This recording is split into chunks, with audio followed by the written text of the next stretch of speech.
السلام علیکم ورحمۃ اللہ وبرکاتہ۔ یہ بھائی کہتے ہیں کہ ہمارے ہاں ایک مولانا صاحب فرماتے ہیں، مفتی صاحب، کہ تسبیح پر ذکر کرنا یہ بدعت ہے، تسبیح پر ذکر نہ کیا کرو، تو اس بارے میں آپ کی کیا رائے ہے؟ تو میرے پیارے بھائی اور میرے ناظرین، ہماری رائے کیا ہونی ہے؟ ہم نے جو دین پڑھا ہے اور دین کو سمجھا اور دیکھا ہے، اس میں صحیح اور راجح بات ہمیں تو یہی محسوس ہوئی ہے کہ انگلیوں پر ذکر کرنا یہ افضل ہے، بہتر ہے، اولا ہے، زیادہ ثواب کی بات ہے۔ البتہ سہولت کے لیے تسبیح پر یا گٹھلی پر یا کسی کنکری پر ذکر کرنا یہ جائز ہے، اس کے جواز میں کوئی شبہ نہیں ہے۔ حضرت سعد بن ابی وقاص رضی اللہ تعالیٰ عنہ کی روایت کہ جس کو ماہرین فن حدیث نے حسن قرار دیا ہے کہ رسول اکرم علیہ السلام کے ساتھ وہ ایک عورت کے ہاں داخل ہوئے تو وہ اپنے سامنے اس کے کنکری تھی یا گٹھلی تھی، اس پر وہ ذکر کر رہی تھی، تو نبی علیہ الصلوۃ والسلام نے اس کو منع نہیں کیا۔ تو اسی طرح صحابہ کرام رضوان اللہ علیہم اجمعین سے بھی یہ منقول ہے کہ وہ گٹھلی پر اور کنکری پر ذکر کر لیا کرتے تھے۔ بلکہ آپ محدثین کی کتابیں دیکھ لیں، نیل الاوطار دیکھ لیں، مستدرک حاکم دیکھ لیں، یا منتقل اخبار دیکھ لیں، باقاعدہ تراجم الابواب آپ کو ملیں گے کہ انگلیوں پر ذکر کرنا اور کنکری پر ذکر کرنا یا گٹھلی پر ذکر کرنا، محدثین نے تراجم الابواب باندھ کر اس مسئلے کو ثابت کیا اور اس کے جواز کو ثابت کیا۔ بلکہ امام سیوطی نے تو ایک جگہ اس موضوع پہ رسالہ لکھتے ہوئے آخر میں لکھا ہے کہ سلف اور خلف میں کسی نے بھی اس مسئلے میں اختلاف نہیں کیا کہ یہ عمل جائز ہے۔ امام ابن تیمیہ رحمہ اللہ، امام شوکانی رحمہ اللہ، امام عبد الرحمن مبارک پوری رحمہ اللہ، آپ عون المبعوث دیکھ لیں، عظیم آبادی رحمہ اللہ، یا ان کے علاوہ دیگر محدثین و شارحین، اکثریت نے جواز کا فتویٰ دیا۔ اور ویسے بھی ہم یہ سمجھتے ہیں کہ اس پر بدعت کی تعریف تو صادق ہی نہیں آتی۔ مجھے آپ بتائیں کون سا مسلمان ہے جو تسبیح کو دین سمجھ کے کرتا ہے کہ یہ تسبیح دین ہے؟ کوئی اس کو دین نہیں سمجھتا، سب سہولت سمجھتے ہیں۔ پھر کون سا مسلمان ہے جو تسبیح پر ذکر کرتے ہوئے یہ کہتا ہے کہ میں تسبیح کے دانوں پہ ذکر کروں گا تو مجھے زیادہ ثواب ملے گا؟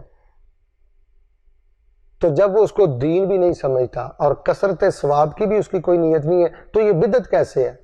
کسی طرح اس پہ بدعت کی تعریف صادق نہیں آتی۔ بلکہ آپ الموسوعہ الفقہیہ پڑھ کے دیکھ لیں، اس میں واضح الفاظ میں لکھا ہے کہ اجاز الفقہا، فقہا نے اس کی اجازت دی ہے، اس کے جواز میں کوئی شبہ نہیں۔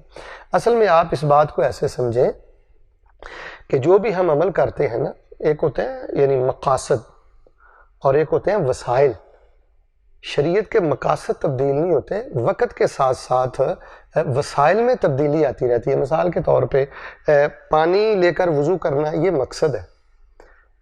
اب وسائل حالات کے ساتھ ساتھ بدلتے رہیں گے، وہ پانی مشکیزے کا ہو یا موٹر کا ہو یا وہ نلکے کا ہو یا وہ کسی ذریعے سے کسی بھی جدید سہولت سے وہ مجھے پانی ملا ہو۔ مقصد میرا بیت اللہ کا حج ہے، وسائل بدلتے رہیں گے، میں وہ بحری جہاز پہ چلا جاؤں یا میں ہوائی جہاز پہ چلا جاؤں یا میں اپنی سواری پہ چلا جاؤں۔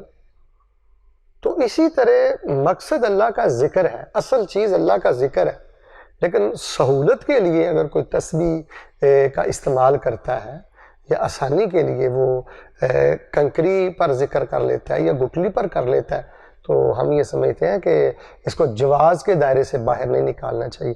باقی اس لیے کہنا کہ تسبیح ٹھیک نہیں ہے، یہ نمود و نمائش ہے، تو بھائی یہ دل کے معاملے تو اللہ جانتا ہے۔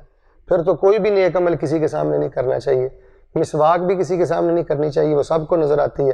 لوگ کہتے ہیں یہ بہت بڑا صوفی ہے جی، دیکھو مسواک کرتا ہے۔ لوگوں کی باتوں کو چھوڑیں، نمود و نمائش کا معاملہ یہ انسان کا قلبی معاملہ ہے۔ ہو سکتا ہے ایک شخص اس لیے اپنے ہاتھ میں تسبیح پکڑتا ہو کہ میں ذکر کروں گا، لوگ اس طرف متوجہ ہوں گے، لوگ بھی دین کی طرف آئیں گے۔ باقی جو اہل البدع کے معاملات ہیں ہم ان سے بری ہیں۔ اگر کوئی سنجیدہ انسان، متبع سنت انسان، دیندار انسان، ذکر فکر والا انسان سہولت کے لیے، گنتی کی سہولت کے لیے تسبیح دانوں والی استعمال کرتا ہے، یہ 100% جائز ہے اور یہ سچی بات ہے۔ آپ تسبیح رکھیں، اپنی پاکٹ میں رکھیں، سفر میں آپ ذکر کرتے رہیں. تسبیح ہاتھ میں ہو تو ذکر بھی زیادہ ہوتا ہے، انسان کی توجہ رہتی ہے اور بار بار انسان پڑھتا رہتا ہے. اور تسبیح نہ ہو تو اکثر اوقات انسان غفلت کا شکار ہو جاتا ہے یا باتیں شروع کر دیتا ہے، توجہ اس کی بٹ جاتی ہے.